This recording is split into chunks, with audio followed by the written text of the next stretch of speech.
Hello. जय हिंद दोस्तों। स्वागत है 17 जुलाई के करंट अफेयर्स में। आज बहुत ही बेहतरीन बेहतरीन करंट अफेयर्स है जो एग्जाम में पूछने का चांस तो रहेगा ही इससे। तो चलिए लेट ना करते हुए वीडियो को स्टार्ट करते हैं। एंड आप लोग भी बने रहिएगा लास्ट तक सेशन को। क्या है ना कि सेमी सेमीकॉन 2.0 को मंजूरी। केंद्रीय मंत्रिमंडल ने भारत में सेमीकंडक्टर और डिस्प्ले इकोसिस्टम को मजबूत करने के लिए सेमीकॉन 2.0 कार्यक्रम को मंजूरी दी है। इस कार्यक्रम का कुल बजट कितना है? तो 1,27,500 करोड़ निर्धारित किया गया है। इसका पर्पस क्या है सेमीकॉन 2.0 का? तो इसका पर्पस क्या है ना कि भारत को सेमीकंडक्टर उत्पादन और डिजाइन, निर्माण और तकनीकी नवाचार को वैश्विक सेंटर बनाना। इससे क्या होगा? मेक इन इंडिया और आत्मनिर्भर भारत को बल मिलेगा तथा घरेलू और विदेशी निवेश को बढ़ावा मिलेगा। क्योंकि ये एग्जाम के पॉइंट ऑफ व्यू से इम्पोर्टेंस है, तो कृपया क्या क्या इम्पोर्टेंस है एक बार ये देख लीजिए। इसका कुल बजट कितना है? तो 1,27,500 करोड़ रुपया है।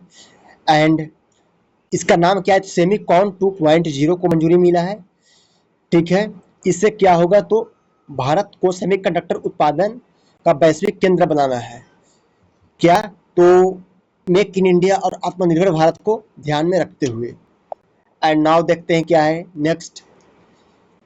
क्या है ना कि शी फेरर जो हो गया ना, शी फेरर फर्स्ट पहल की शुरुआत केंद्रीय मंत्री सर्बानंद सोनोवाल ने इस पहल को लॉन्च किया है।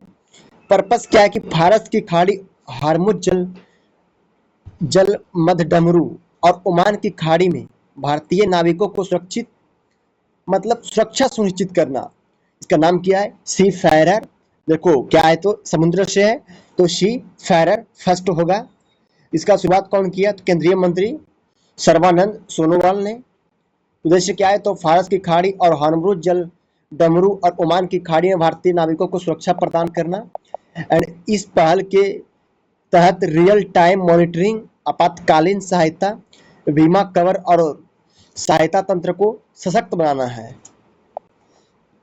नेक्स्ट देखते हैं क्या है। नेक्स्ट है ना कि रेलवे में रिफॉर्म एक्सप्रेस के तहत नए सुधार हुआ है। क्या है रिफॉर्म एक्सप्रेस के तहत नए सुधार? चलिए जानते हैं। रेल मंत्रालय ने क्या किया ना कि 52 हफ्तों में से 52 सुधार अभियान के तहत रेल मंत्रालय ने एक कार्यक्रम शुरू किया गया है। 52 हफ्तों में से 52 सुधार अभियान के तहत 8 नए स्ट्रक्चरल मतलब संरचनात्मक सुधार लागू किए हैं। अब तक कुल 17 बड़े सुधार लागू हो चुके हैं। 52 में से 17 हो चुका है। तो अब कितना बचा? तो 35 सुधार और बाकी है। उद्देश्य क्या है? तो रेलवे सेवाओं में पारदर्शिता, ट्रांसपेरेंसी, दक्षता, यात्री सुविधा और माल ढुलाई में सुधार लाना है। इन सुधारों में तकनीकी उन्नयन, डिजिटल प्रणाली, यात्री सुविधाएं और माल प्रबंधन से जुड़े महत्वपूर्ण कदम शामिल है। तो क्या है रेलवे रिफॉर्म एक्सप्रेस? एंड ये देखो, ये भी तो इम्पोर्टेंस है यार।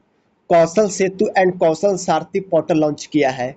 तो कौन लॉन्च किया है? तो उत्तर प्रदेश सरकार ने विश्व युवा दिवस पर 2 नए डिजिटल पोर्टल लॉन्च किए हैं। उद्देश्य क्या है? कौन लॉन्च किया है? तो यूपी गवर्नमेंट ने युवाओं को कौशल प्रशिक्षण, इंटर्नशिप और रोजगार उद्योगों से जोड़ना है।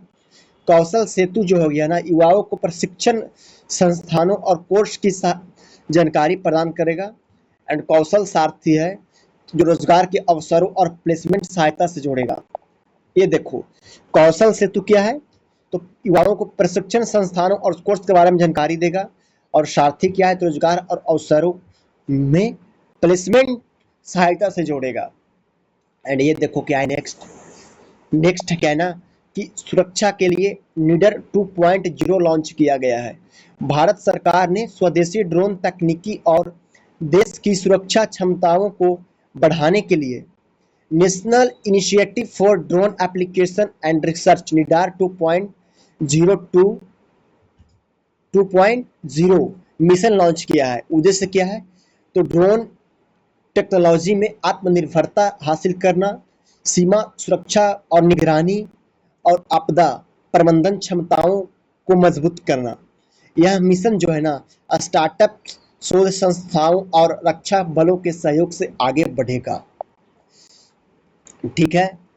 एंड नाउ चर्चा में रहा बधावन पोर्ट। ये देखो जो रहेगा इम्पोर्टेंस मैं उसको बार बार मैं बोल दूंगा कि कौन इम्पोर्टेंस है कौन नहीं है। ठीक है। चर्चा में रहा बधावन पोर्ट, क्योंकि कंपटीशन एग्जाम का एक ये भी तरीका होता है कि कौन छोड़ना है, क्या छोड़ना है, क्या पढ़ना है।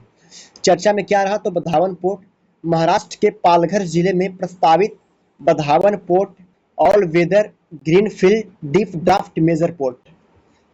तो बधावन पोर्ट कहाँ है तो महाराष्ट्र के पालघर जिले में। ये क्या है ना पर्यावरणीय चिंताओं के कारण चर्चा में है। कौन चर्चा में है तो बधावन पोर्ट जो महाराष्ट्र में है। यह पोर्ट भारत के सबसे बड़े बंदरगाहों में से एक है जो मुंबई और गुजरात के निकट स्थित है। इसका पर्पस क्या, उद्देश्य क्या है, भारत को लॉजिस्टिक और व्यापार क्षमता को बढ़ाना, रोजगार सृजन और क्षेत्रीय विकास को बढ़ावा देना। मतलब ये इंपॉर्टेंट है कि बधावन पोर्ट कहाँ है, ये पूछ सकता है। ठीक है। स्थानीय संगठनों ने पर्यावरण संरक्षण और मछुआरा समुदाय के हितों की सुरक्षा की मांग की है। खैर जो वही इंपॉर्टेंस था। एंड 7th नंबर देख लो, थोड़ा ये भी इंपॉर्टेंस है। क्या है एग्जाम के पॉइंट ऑफ व्यू से, चलिए ये भी जानते हैं। क्या है ना दोस्तों कि संयुक्त राष्ट्र सुरक्षा परिषद यूनाइटेड यूएनएससी का फुल फॉर्म पूछेगा तो पता है क्या बताइएगा आप लोग कि यूनाइटेड नेशन सिक्योरिटी काउंसिल में भारत का शांति विजन क्या है। शांति विजन भारत ने यूएनएससी में शांति विजन प्रस्तुत किया है। मतलब क्या है चलिए जानते हैं। एस मिस हो गया समावेशी इंक्लूसिव, एच मिस हो गया harmony accountability and sorry, S miss हो गया समावेशी, एच मिस हो गया हारमोनी, ए मिस हो गया अकाउंटेबिलिटी एंड एन मिस हो गया जस्टिस न्याय एंड टी मिस ट्रांसपेरेंसी और इंटेग्रिटी। ये हो गया शांति का फुल नाम।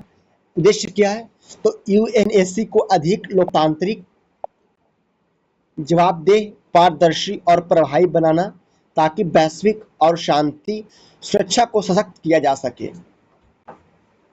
मतलब भारत ने यूएनएससी में सुधार के लिए एक शांति विजन प्रस्तुत किया है।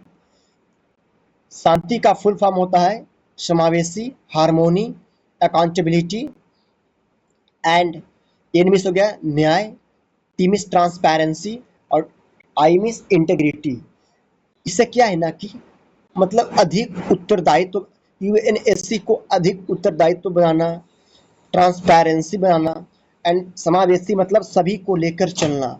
मतलब कोई एक पक्ष को बात नहीं सुनना, सभी को देश को ध्यान में रखकर अपना निर्णय देना और सभी को बराबर हक मिलना चाहिए, ऐसा कोई एक विकसित देशों को मिलता है।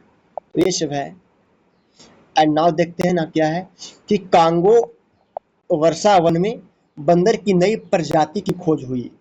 कांगो वर्षावन वैज्ञानिकों ने democratic Republican of Congo DRC के जंगलों में बंदर की एक नई प्रजाति खोज की है। कहाँ तो रिपब्लिकन ऑफ कांगो।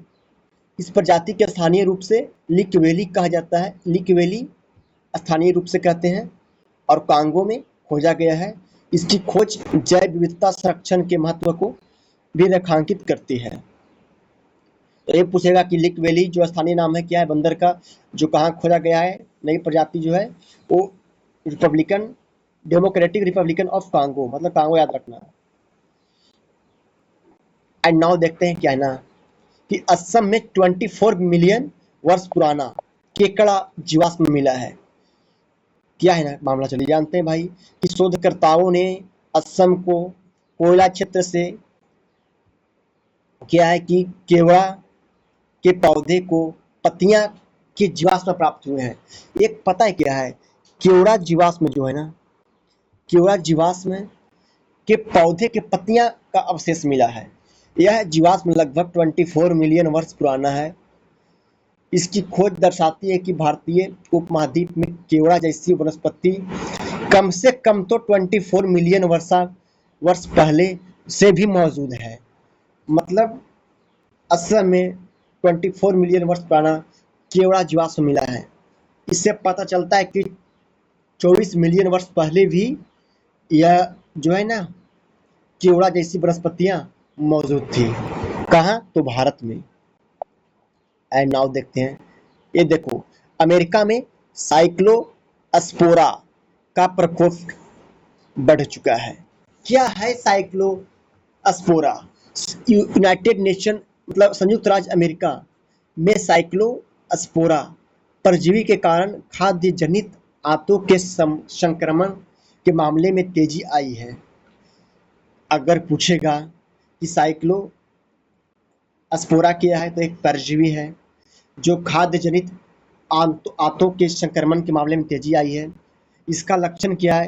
पेट खराब हो जाएगा, दस्त, पेट में ऐंठन होगा, बुखार होगा, थकान होगा, मतली होगा। स्वास्थ्य एजेंसियों ने हाई अलर्ट जारी किया है और सलाह दी है ना कि स्वच्छता, सुरक्षित पेयजल और भोजन की सलाह दी है। मतलब हेल्थ रहो, स्वच्छ भोजन करो, स्वच्छ पानी पियो एंड स्वच्छ शरीर रखो। ठीक है। एंड क्या है, तो यह खबर महत्वपूर्ण है आज, और क्विक रिवीजन के लिए तो आज सेट नहीं हुआ पीडीएफ में, पीपीटी में। खैर कोई बात नहीं। तो अच्छा लगा होगा दोस्त, एक लाइक का बटन होगा, आप उसे दबा दीजिएगा। जय हिंद।